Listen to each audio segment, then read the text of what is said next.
রাত 11:15টায় calling bell বাজতেই ছুটে গিয়ে পিউ দরজা খুলে দিল। পিয়াস ভিতরে ঢুকতেই এক ঝাঁক প্রশ্নে ছুড়ে দিল পিয়াসের দিকে।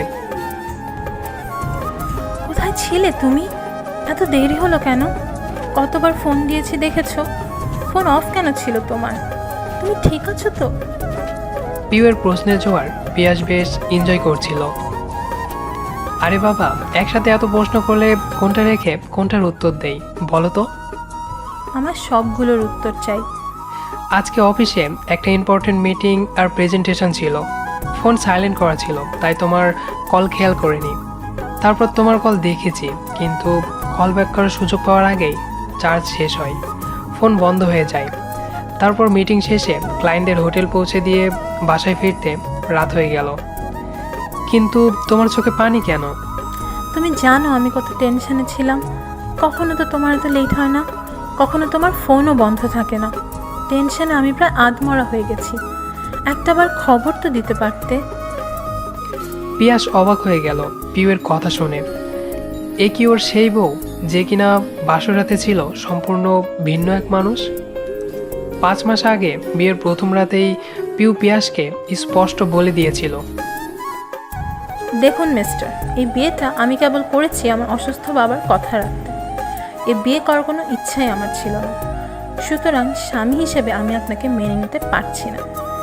এবং আপনি যদি ভদ্রলোক হয়ে থাকেন তাহলে কখনো স্বামীর অধিকার নিয়ে আমার সামনে দাঁড়াবেন না। কি বলছো তুমি? কিন্তু আমার দোষটা কোথায়? দোষ জানি না, আমি আপনাকে স্বামীর মর্যাদা দিতে পারবো না, ব্যাস। এই বলে বিছানা থেকে বালিশ নিয়ে সোফায় শুতে চলে যাচ্ছিল, তখন পিয়াস ওকে বাধা দেয়। আমি বিছানায় শুব আর আমার স্ত্রী সোফায়, এটা আমি মানতে পারবো না। আমি তোমাকে কথা দিচ্ছি, তোমার অনুমতি ছাড়া আমি কখনো স্পর্শ পর্যন্ত করব না। তুমি নিশ্চিন্তে আমার পাশে ঘুমোতে পারো। তারপর বিছানায় পিয়াসের পাশে শুয়ে উল্টো দিকে ফিরে ঘুমিয়ে পড়ে পিউ। পিউ বিয়েটা করেছিল ওর বাবার কথাই, কিন্তু পিয়াস প্রথমবার পিউকে দেখেই পছন্দ করে ফেলেছিল। বিয়ের আগেই পিউকে নিয়ে নানা স্বপ্ন বুনেছিল। আজ পিউয়ের কথাই সব স্বপ্ন ভেঙে চুরমার হয়ে গেল। তারপরও আশায় বুক বাঁধল পিয়াস, ওর ভালোবাসা দিয়ে নিশ্চয় পারবে পিউয়ের মনে জায়গা করে নিতে। বিয়ের 4র্থ দিনের ঘটনা। অন্যমনস্কভাবে ড্রয়িং রুমে হাঁটতে গিয়ে সোফার কোনায় হোঁচট খেয়ে মাটিতে বসে পড়ে পিউ। ও মা গো, আমার পাটা গেল রে। কি হয়েছে পিউ? পায়ে প্রচন্ড ব্যথা পেয়েছি সোফার কোনায় হোঁচট খেয়ে। ও মা, তোমার তো নখ উল্টে রক্ত পড়ছে গলগল করে। চলো রুমে চলো। কিন্তু তুমি কি উঠে দাঁড়াতে পারবে? প্রচন্ড ব্যথা করছে পা, উঠে দাঁড়াতে পারছি না। ঠিক আছে, সমস্যা নেই, আমি তোমাকে নিয়ে যাচ্ছি বেডরুমে। এই বলে পিয়াস কোলে তুলে নেয় পিউকে। আরে আরে, এ কি করছেন আপনি? কোনো কথা না, লক্ষ্মী মেয়ের মতো চুপ করে থাকো। পিয়াসের হালকা ধমকে চুপসে যায় পিউ। পিয়াস পিউকে যত্ন করে বিছানায় শুয়ে দেয়। তারপর ফার্স্ট এজ বক্স বের করে খুব যত্ন সহকারে তুলে দিয়ে নখে সব রক্ত মুছে দিয়ে নখটা ব্যান্ডেজ করে দেয়।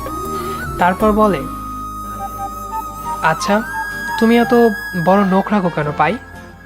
দেখলে তো বড় নখ রাখার ফলে আজ কী অবস্থা হলো। তোমার ভাই আর বড় নখ রাখতে হবে না, আমি এখন সব কেটে দিচ্ছি। আরে না না, তার কোনো দরকার নেই। আমি বলছি দরকার আছে, তুমি চুপ করে বসে থাকো, কোনো কথা বলবে না।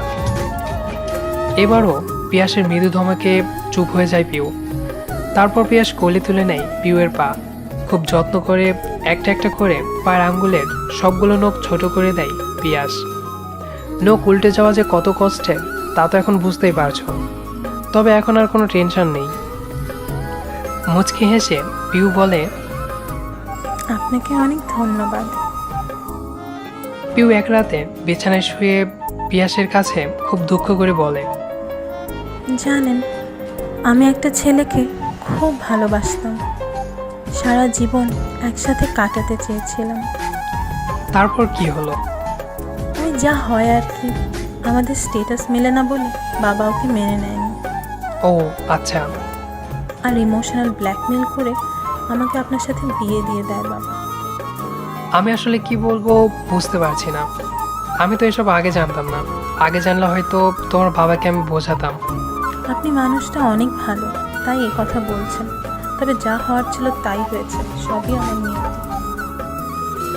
পিউ মনমারা হয়ে থাকে বলে ওর মন ভালো করার জন্য প্রতি শুক্রবার ওকে নিয়ে ঘুরতে বের হয় পিয়াস।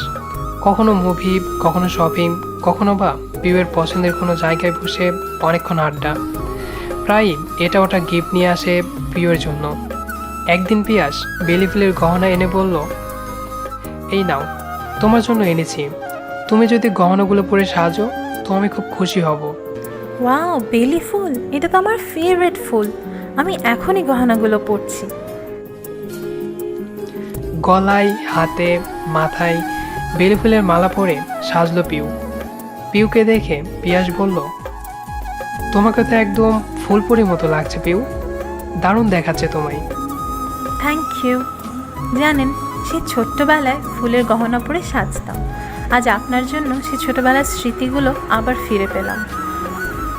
আপনাকে অনেক ধন্যবাদ। একদিন পিউয়ের প্রচণ্ড জ্বর আসে। পিউকে অসময় বিছানায় শুয়ে থাকতে দেখে পিয়াস ওর কপালে হাত দিয়ে অবাক হয়ে যায়।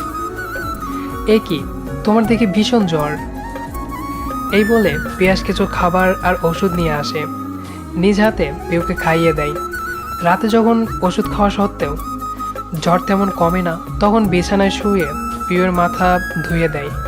নিজ হাতে ওর মাথা মুছে চুলে তেল দিয়ে চুল আঁচড়ে দেয়।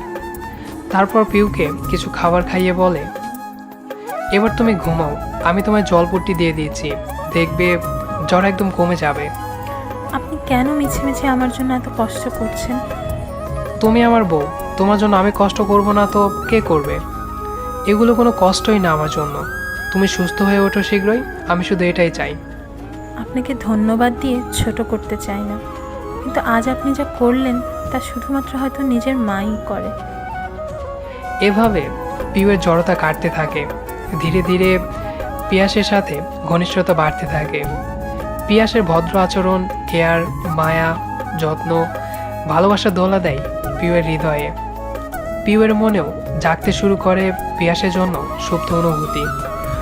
অতীতের স্মৃতি থেকে বর্তমানে ফিরে আসে পিয়াস।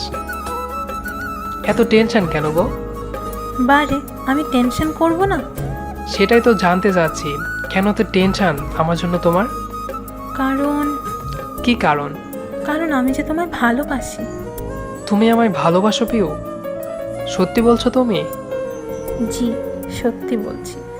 সত্যি সত্যি সত্যি, 3 সত্যি।